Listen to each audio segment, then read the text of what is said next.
right. Hello, everybody. This is another SIG scheduling meeting. Today is April 4th, 2024. Um, Remember that this meeting is being recorded and it will be uploaded to YouTube. You should adhere to the Kubernetes Code of Conduct.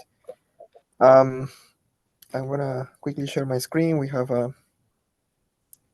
some items in the agenda today. So we will have two presentations about two working groups that are applying for creation. I think we'll start with device management.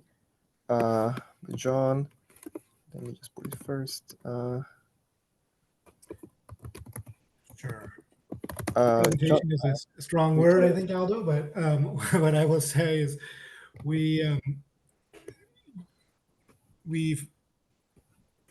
put out a call to create a work group around generally device management with particular focus on accelerator management. So a bunch of work has been done on DRA. That's how we've been addressing this so far out of work group batch, but it's become clear that there are also other non-batch oriented type of workloads that have very similar, also need to make effective use of accelerators in particular, like inference. So Sergey's item on the work group serving, which I guess he'll talk about in a minute, would sort of become analogous to work group batch, but for serving workloads, whereas this working group for device management would be a lower level thing, where it's how does Kubernetes manage, configure, which includes configuration, scheduling, selection, allocation of different devices. So for example, right now, device plugin allows you to consume whole devices. However, for things like inference workloads, whole devices, whole GPUs, especially as they get bigger and bigger, may be too big and may not allow us enough sort of ability to get full utilization out of these really expensive resources. So one of the things we're looking at would be, for example, to start to capture things like what are the device-specific resources, so GPU cores and GPU memory that are associated on a particular card, and you could allocate individual bits and pieces of those, similar to how we do with CPU compute on a node. So this clearly has a lot of impact on scheduling. In fact, I would say scheduling is one of the biggest areas here. DRA in 126 took an approach that didn't give visibility to the scheduler into the reasons for decisions being made about whether a pod would fit on a node. And so in 130, we've, based on feedback from SIG scheduling and from SIG cluster autoscaling, we've shifted the model a bit towards providing some of that input so that the scheduler and the autoscalers can make better decisions. But we're trying to extend that further. And there was lots of demand for this, lots of talk at KubeCon EU. And so I definitely would love to get the support of SIG scheduling. Aldo's already been involved in it. I know actually everybody from SIG, several folks have been involved. But anyway, wanted to bring it here to raise the visibility. I plan on sending out a PR shortly today for getting the work group actually up and running, but would love any feedback. Yeah, thanks, John. I think I joined the session KubeCon EU talking about the more fine-grained resource management, hardware resource management. Yeah, that's super good. And I think during hosting some like the scheduling plugins, a lot of people are also raising this, especially in the NUMA. So that is kind of falls into the same category. Yeah. So yeah, I'm fully up for that.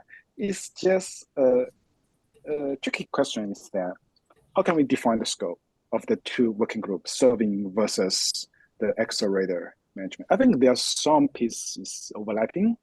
I think the overall fundamental principle is that the accelerator will more focus on the underlying stuff, but I want to hear you about the scope and how we don't overlap that too much with the serving group. No, that's a great question. Two points. One is you raised like NUMA topology and things. I think that's in scope, but I'm afraid it's too hard to get done in 2024. The working group will make the final decision, but my current thinking is that intranode topology we may have to like just get to alpha, because our goal, I guess, to step back one step, our goal is to get something to beta in 132, which means we have to get what that's going to be to alpha in 131, which means we've got like 6 to 8 weeks to get all the design done and get some of the implementation started. So my topology, there have been many efforts around topology and scheduler-aware topology, like they're hard, they're really hard problems.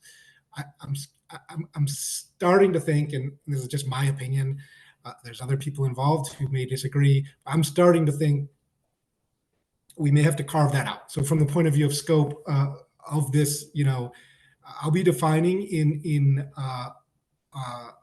certainly before the first meeting, which I expect to be in about a week and a half, what I think the scope is. But to get pointedly to your question of the difference between serving and this is the way I imagine it is that work group serving one will be looking at, and Sergey's here now, so he can chime in. It will be looking at things like what are the needs of these type of workloads at a higher level, like maybe what new workload controllers do we need, right? Like a leader worker set or things like that are higher level, and they're more like directly for like an inference type of workload or supporting a framework or whatever it may be. Whereas we're looking at the lower level, like, okay, I have a machine with a bunch of cards in it, and how do we make the best use of those cards? And those two meet. So the workgroup serving will be consuming the APIs that workgroup device, we're calling it device management now based on the feedback in the emails, because there are other people don't want to just scope it only to accelerators, but the first initial focus will be primarily accelerators. But nonetheless, yeah, it's an extension of our existing device plugin is how I think it, right? Our existing extended resources model and device plugin, and let's like take those to the next level, which is necessary but not sufficient to meet the needs of things like work group serving and work group batch. So that's kind of how I see it. Yeah, gotcha. Thank you.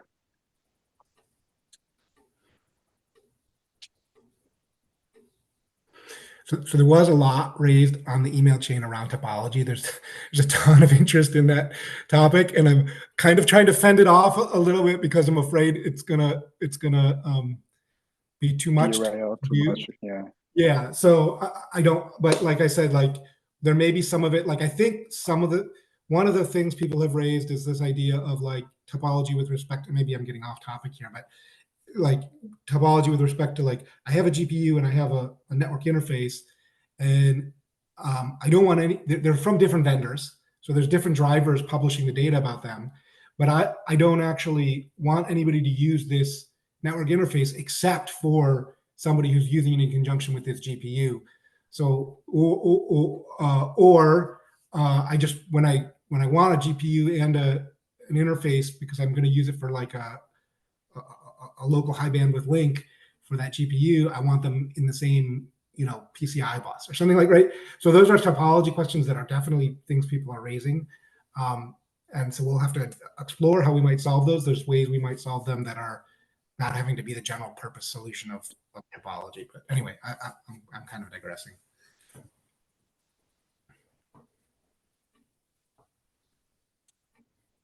Any other questions?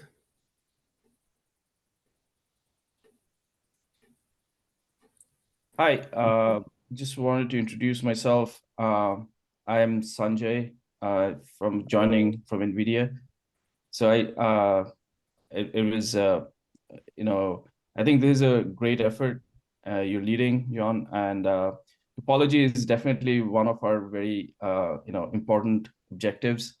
So are you gonna be also be looking at like, for example, how to expose that into the scheduling workflows, like for example, like NUMA-aware scheduling and all of that?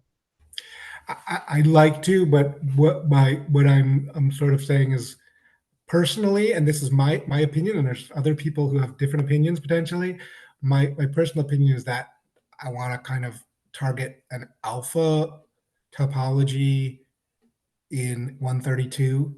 So not try and address that functionality in the alpha that we're doing for 131, just because of scope. But depending on how many people get involved and how many people give thought to those designs, maybe we can address more.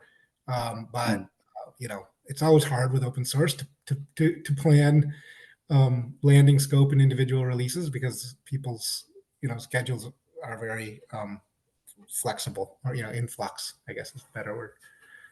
Yeah. I'm very excited, and we'll try to contribute as much as we can to the discussions and, of course, the development. And I think one thing that you mentioned was the resource model. I think that'll be extremely important, like going forward, how we define a resource model that can be consumed by different components. Yeah, and there's a link there that revisiting Kubernetes hardware resource model, and I revised it somewhat this week based on feedback I got, because my names were terrible. But hopefully they're less terrible now. But the thing that I'm questioning, and you'll see like Tim has given some feedback. You're like, I have this thing called resource segment that allows you to divide a given resource amongst like NUMA nodes, which is what we do today, right? At least at the node level. So if you're asking for 12 gigs and there are 8 gig NUMA nodes, you have to split it, right? It's not clear that anything other than maybe from NVIDIA, you can tell me, it's not clear that applies to anything other than core CPU. And so we might be able to defer that, since we don't handle it in the scheduler, but we just might be able to defer that bit and focus on the devices for 1 through 2. And that's kind of my thought process right now. And Andre, I saw you had your hand up. I'm sorry, I didn't mean to just keep talking. If you wanted to chat. No worries. Hi, everyone. Yeah, I'm Andre from the Kubeflow community. Actually, thank you so much, John, for starting this effort around working observing. So I have just a couple of questions. So we've been investigating the working observing quite a while ago. I think starting from 2019, around 6 years ago, 4 years ago. So I'm just wondering, so I guess the question about how we should distinguish accelerator management and serving, it's a valid point. And I think accelerator management might relate to the whole ML lifecycle rather than just the serving side, right? Because I guess from our perspective, I can share what kind of charter we defined 4 years ago, but from our perspective was that serving should be focusing on protocols, saving specifically on online inference, batch predictions, monitoring, and other aspects just related to the model inference part of things, right? And accelerator management is kind of affecting all of the ML lifecycle, from fine-tuning, training, preprocessing, because all of these devices are useful everywhere. So if you're wondering, I can definitely share the charter, and maybe we can work together to see how we can establish the charter for the serving working group. But I guess I can see definitely the differences between these two group of people, and who can improve the Kubernetes ability to run AML workloads. Yeah, we'll definitely share, and maybe Sergey wants to talk a little bit about work group serving in contrast here. But yeah, maybe we can move ahead to the serving presentation, and then we can discuss the two things as a whole. Is that okay with everybody? Okay. Sergey, take it away. Oh, yeah, I'm Sergey. Would it be better if I share, or you want to just? Okay. Thank you. Up to you. We're sharing right now. Up to you. It's fine. Okay. Yeah, I can speak over that. If you can expand this email. So we've been looking at serving and how customers doing serving today and what they use, and we discovered that many people has various problems here and there, and it's kind of death by 1,000 cuts when you try to do serving on Kubernetes. This thing is not working, that thing is not working, and we also some scenarios like sharing of GPUs and accelerators in general, and preemption when one job like you have some training running, and then you want to interrupt it by doing some inference, and then you continue training. All those scenarios are really hard to implement in Kubernetes. So we decided that we need to have a place to discuss those scenarios, and Batch was a reasonably good place because they have similar topics, but they concentrate on Q and HPC, and it's a little bit different, and different set of people wanted to discuss. So we said that maybe we need to have separate working group for serving specifically.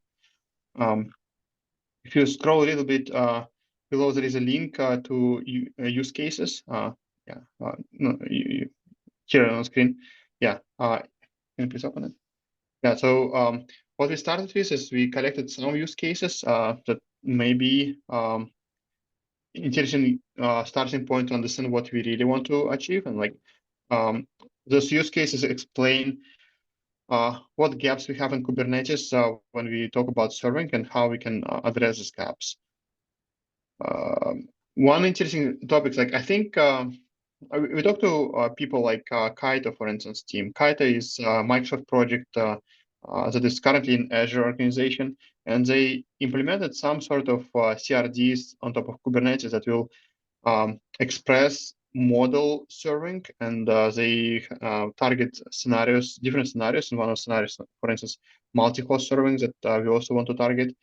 And they also expressed interest to like how we can improve Kubernetes, or maybe even move some components out of Kaito into Kubernetes core. I mean, when I say core, it may be like CRD and SIG. We're not sure yet. So everybody will benefit from that, and it's common enough, so there will be no question like which one to use. So again, those are use cases we want to address. We have some people already interested and some people doing work around that. So we just want to have a place where we'll discuss it. From SIG scheduling perspective, I think the biggest, like we immediately will get into like multi-host serving and how we can do multi-host serving. And currently people using either deployments or stateful sets, and neither works great for serving. So we probably may need to have another controller for serving specifically to address all the pain points of multi-host serving. Plus, another thing for SIG scheduling will be all sorts of preemption scenarios when you want to share your resources, like expensive GPU accelerator resources, to schedule some work that is lower priority and maybe pause this work and switch to another pod, or maybe even terminate and switch to another work. So some sort of preemption that will allow you to share GPUs more efficiently will be also affecting SIG scheduling and how SIG scheduling works. With that, we already went to SIG-Node, and the biggest question from SIG-Node was immediately like, those use cases are good, but we need one level down. Like, what exactly step by step is happening and how we can help. So I would expect the same questions from you, and this is what we already start thinking of, how we can get into specific CUJs and how we'll break them down into step by step, so everybody can try to emulate it in their head and understand what needed to be done, and give us suggestions. Okay, I see hands now. John, I guess, or maybe Andrei wants to continue. I'm not sure, like ordering here. Hi, Sergey. Thanks for this. So I'm also from the Kubeflow committee. I'm a steering committee member. So I was looking at this and it's very interesting, and just want to share my thoughts on that. So we have been running this AI/ML workloads for many years now, and particularly, for example, Kserve, we have been actually using Kserve for production for many years, and many of the problems that you are describing here regarding auto scaling challenges, basically GPU auto scaling, monitoring, slow start, they are all tackled problems in Kserve in different ways, right? I am happy to talk more about it. But I can see that certain features are actually missing. So I just want to understand your vision. How do you actually plan to take it forward? Is it something like you have features implemented separately, or when we have a bigger ecosystem outside, and particularly since Kserve is actually planning to come to CNCF, what is your vision regarding that, right? Since we have mature projects already tackling many of the problems that we are talking about. I think success for us looks like everybody trying to build a higher level model serving framework. It is a no-brainer for them how to implement it in Kubernetes. So they have enough data types and enough features in a scheduler, in autoscaler, in Node, so they can express what they need to express, and they don't have this problem with Kubernetes when they need to build something special and like work around Kubernetes, and instead of just doing it on pure bare metal. And it's easier on Kubernetes than on bare metal. So that's what we want to achieve. This is what success looks like. And I don't know exactly, like even like with, I mean, Kserve did a lot of work. We know some other teams already doing stuff, and we don't want to pick a best solution. We just want to pick a common problems and try to address those common problems so everybody can use Kubernetes easier. That's and I don't know exactly how it will look like. Even like with all the conversations, people trying to. Everybody has this question, but I don't know the answer yet. We need to prioritize scenarios and understand what we address first.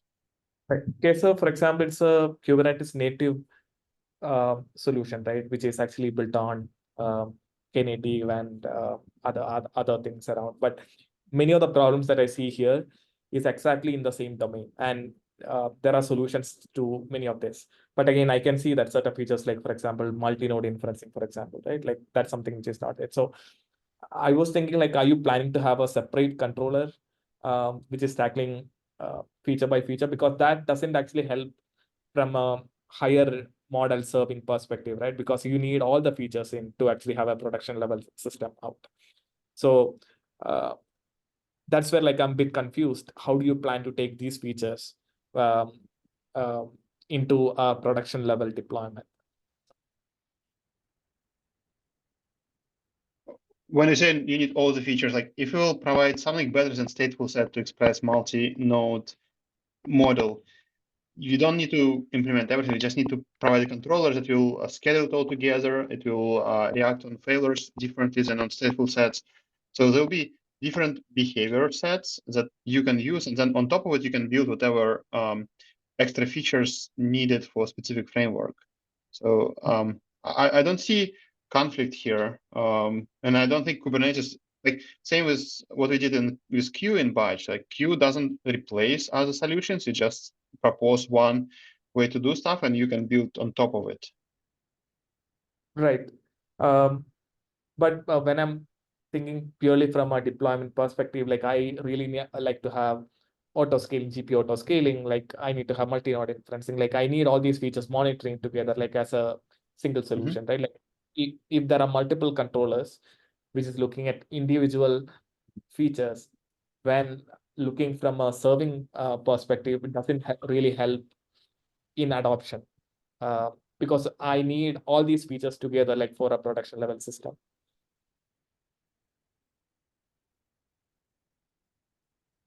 Are you saying that there unlikely will be a set of features that we can implement in Kubernetes, so it wouldn't replace a whole solution? Yeah, like I'm a bit out of, because particularly in the inference world, the problems that we are talking about here, it's a combination that has to be solved, right? It is not like individual ones. From my experience altogether for many years now, single solution like a single feature makes sense, but that is very, very specific. When you think about a production deployment, you need to have many of these things together. And particularly that is much more challenging in a large language model world, right? Like, for example, the model startup, as you said, right? Like that is actually a problem. So there are solutions which are we are looking at, for example, an OCI and other stuff, right, which can actually help in faster model loading. So there are many questions regarding that. Yeah, please go ahead, Abdullah. Yeah, I think we may look at the problem in another angle, is that based on current primitive that Kubernetes native provides, is there any gap that what if we provide extra primitive in Kubernetes, the K-serve or either existing K-serve or another solution can be simplified and can be more extensible.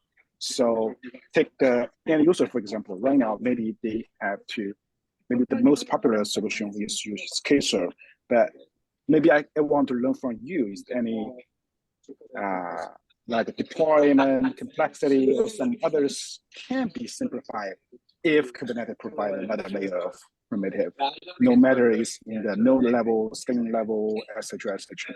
So make the things simple, and so that the KSO can benefit and other solutions. For example, if the company only has a very small set of the problem KSO want to solve, maybe they can implement their own solution, but still using the Kubernetes native way. Right now, they may have to take the whole box of KSO, Knative, HPA, etc., etc. So that's my point. I agree with your idea. Like that's exactly like I was proposing. Like we have to figure out a way so that other projects can use this extension for a larger ecosystem than working in parallel, because that doesn't really help any of the community. So if there is some way that others can, even in the CNCF ecosystem, if people can start using these extensions and then have a bigger vision, I think I really agree to that. Abdullah? I have a couple of points. One is definitely we don't want like to fragment the community and the ecosystem.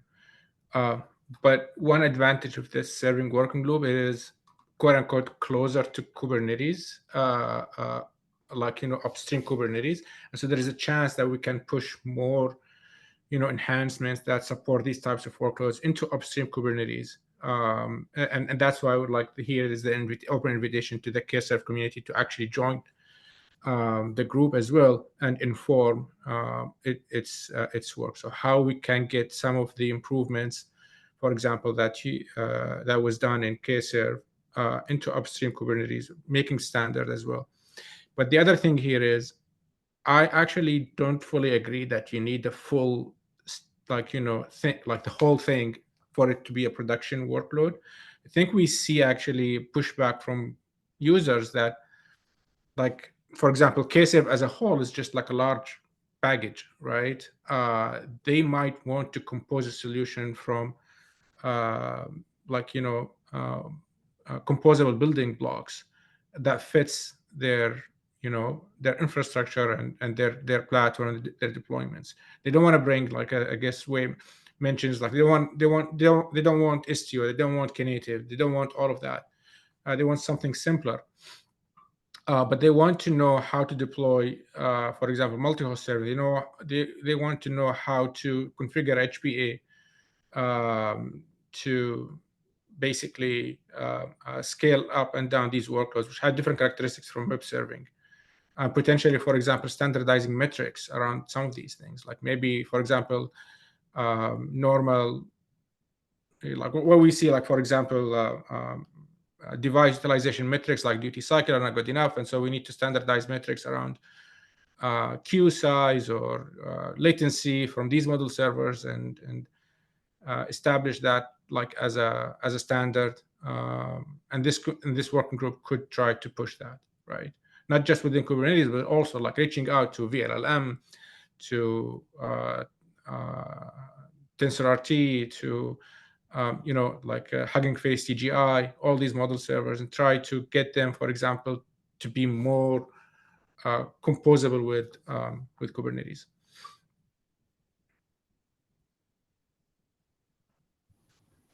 If I may, I just wanted to add a remark that to me this sounds very similar to the job API and let's say Kubeflow training, where, well, when we started the working group batch, we worked on features that we knew Kubeflow needed as a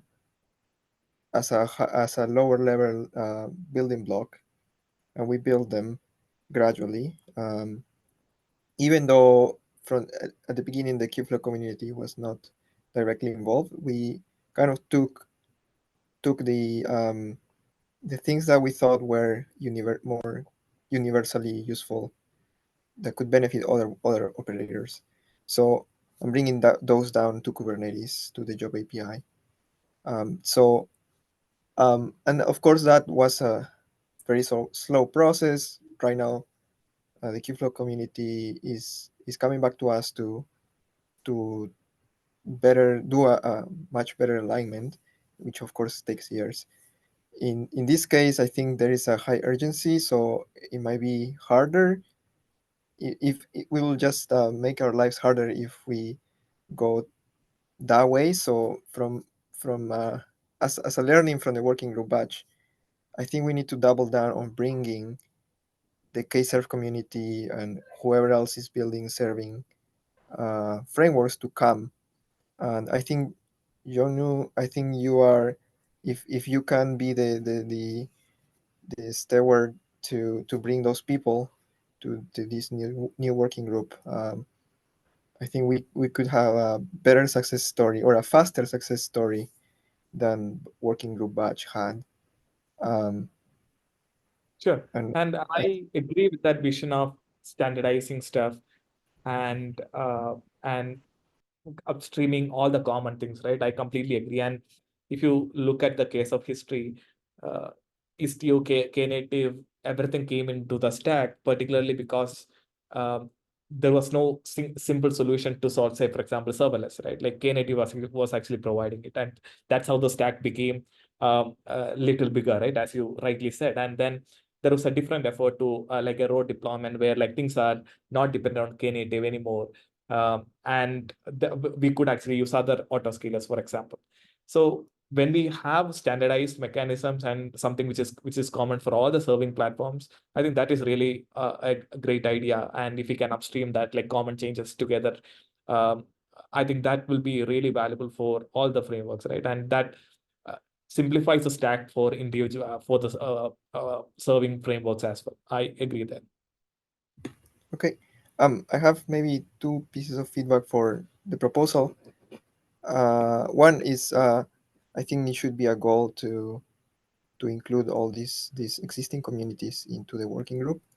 I don't remember if I saw it, but I think it should be added um, to the proposal. And the other thing is maybe identify high-level artifacts. I think as far as so far we've been talking mostly about SIG apps domain rather. This is all orchestration of pods. But I think in the case of multi-host inference, the particular artifact we need to deliver for SIG scheduling is probably something better than pod affinity, right? We have pod affinity to group pods into a single topology in the cluster topology, not node topology. So I think we need better semantics there than node that pod affinity today provides to express this I agree. this pod I agree. dependency. Yeah. So I think that could be kind of like the artifact in the SIG scheduling side. But I don't know if there are more things. I think the rest of the discussion is devices, which is the other working group. John?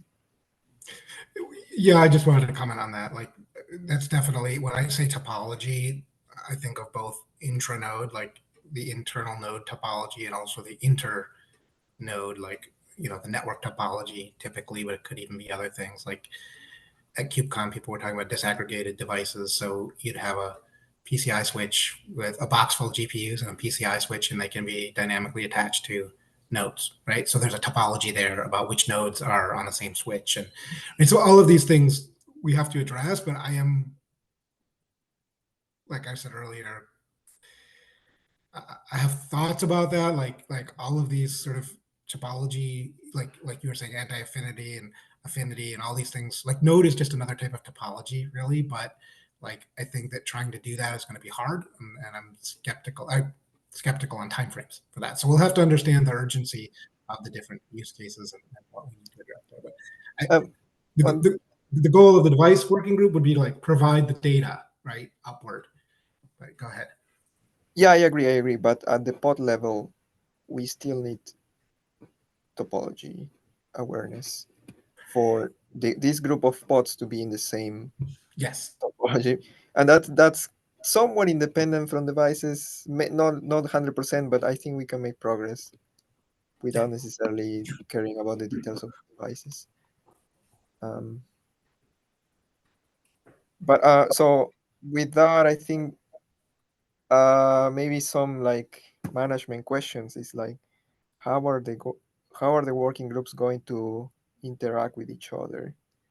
What will be the like? Is John going to be in or like the biggest representative of each working group going to be attending the other working group, or are It's a we very good inviting question.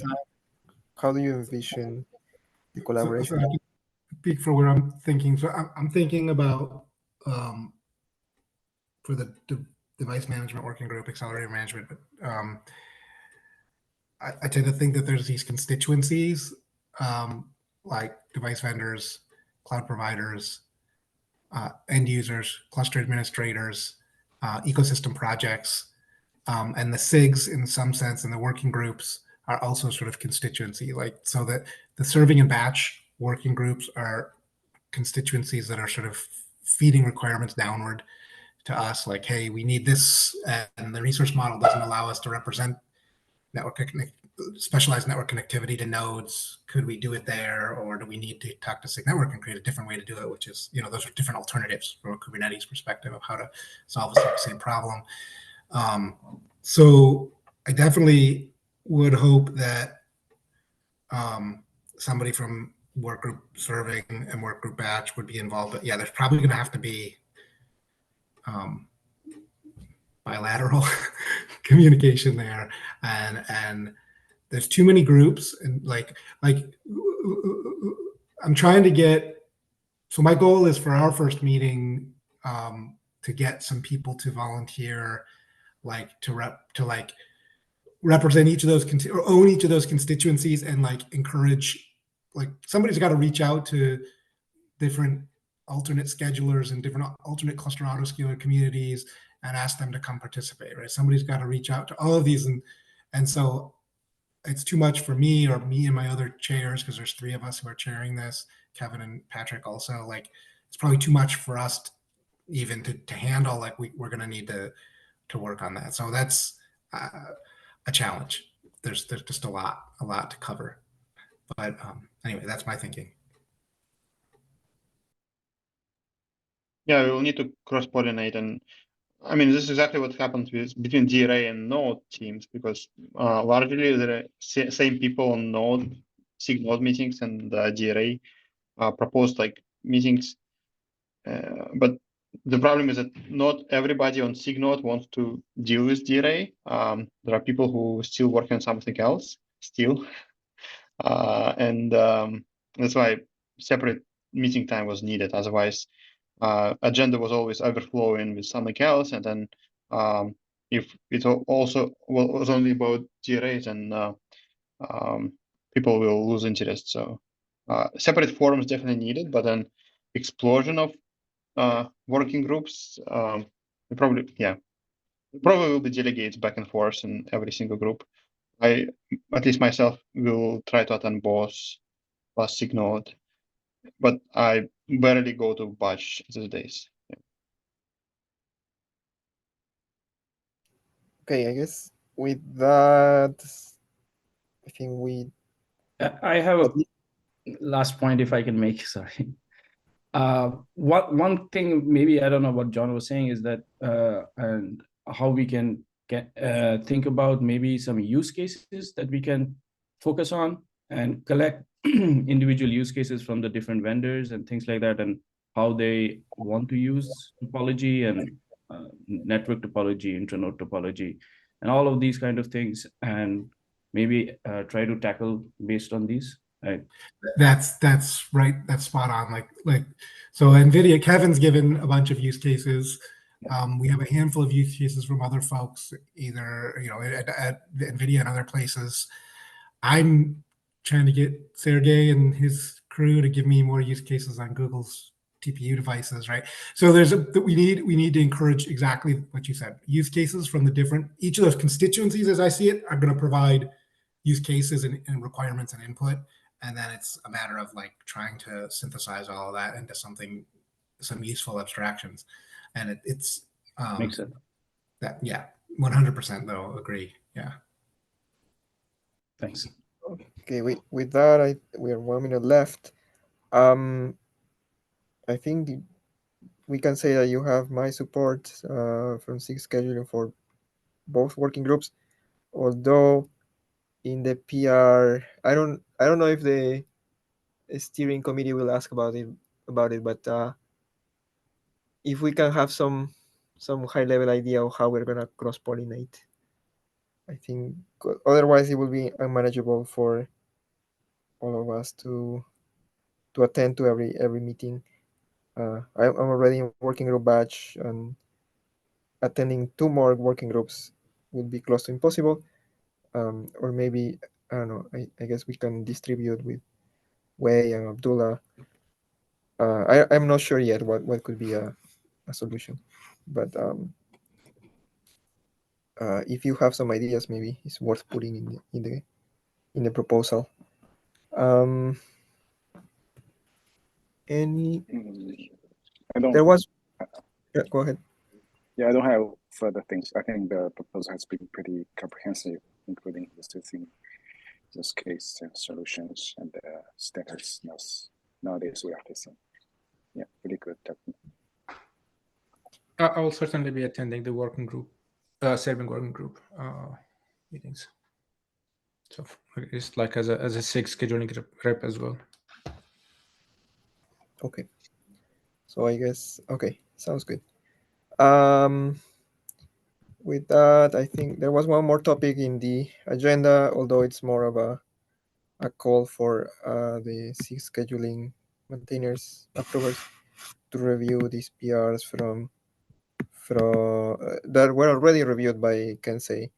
I think I've reviewed one of them. I'm not sure which one, but Wei, Abdullah, if you can help me get this some of these out the door for scheduling hints. Okay, I'm gonna take a look. Okay, I think that will be all for today. Thank you all for coming, and see you next time.